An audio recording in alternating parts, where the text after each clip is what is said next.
It's 8:30. Good morning. I'm Ian Crouch with Hunter News. The Director of Australians for Equality will be in Newcastle today to thank volunteers taking part in the Yes campaign. Tiernan Brady is leading the campaign and says there's been a huge response from Novocastrians to the postal survey. 57.5% of eligible voters have returned the form so far. He's also reminding Newcastle uni students living away from home to make sure they get their hands on a ballot paper, even if it's been sent to their parents' house. Results from the National Visitor Survey show more needs to be done to increase international tourism in regional areas like the Hunter. With the Chinese visitor market booming, regional New South Wales is missing out with only 5% of Chinese tourists visiting destinations outside metropolitan areas.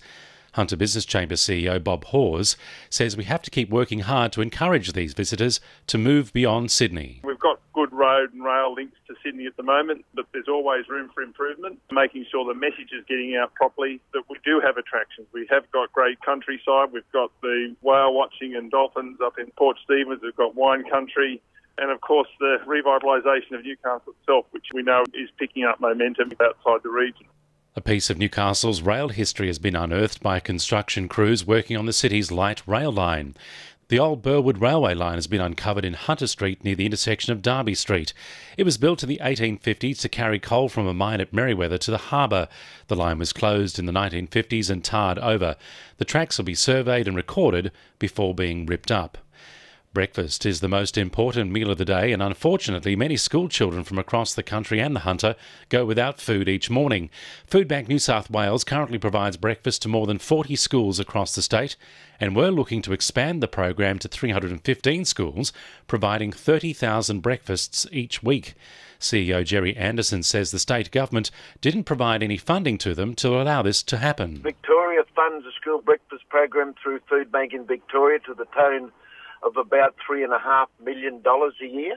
And in West Australia, the West Australian government provides about $1.5 million. We've got over 700 disadvantaged schools in New South Wales, and I'm embarrassed that we can't help. Families across the Hunter are invited to attend the New South Wales Parliament's annual Family Fun Day this Friday. It's a free event and a great way for kids and parents to learn about the history of Australia's oldest parliament and explore sections of the building which are normally closed to the public. Maitland MP Jenny Aitchison says there is also a range of activities running throughout the day for people to take part in. So basically, during the day, there's going to be some arts and crafts. There'll be storytelling, guessing competitions, and as well as a children's trail. So there's lots of things that people can get up to. It's a great opportunity. Hunter residents are being encouraged to get out and about in a national park this weekend. Vehicle entry fees are being waived as the National Parks and Wildlife Service marks its 50th anniversary. Environment Minister Gabrielle Upton says everyone should take advantage of the occasion. It's an opportunity, of course, to go there, join in the events that are celebrating the 50th anniversary and really be a part of a celebration of the fantastic network of parks that our National Parks and Wildlife Service represents. Sport for our sponsor, PRD Nationwide East Maitland. Newcastle Jets coach Ernie Merrick believes this year's squad is the best the Jets have taken into an A-League season in 3 years.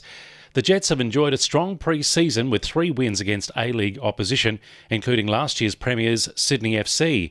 But Merrick says these results are no more than indicators and the side can't settle ahead of season kickoff. Jack Johns, son of Matthew Johns, will continue the family's strong rugby league legacy with selection to represent Italy in the World Cup. Currently playing in the under-20s night side, Jack believes this experience has the potential to improve his game. Matthew Johns says Jack is proud to play for Italy and is hoping to make his Italian grandparents proud. And Dane Gagai has beaten strong competition for a spot in Australia's World Cup team. The departing knight was selected over the likes of James Tedesco to be included in the Kangaroo squad for the first time. And the winning numbers in Oz Lotto are 43, 36, 7, 30, 14, 9 and 26, and the supplementaries are 41 and 38. 2NURFM News Time, 26 to 9.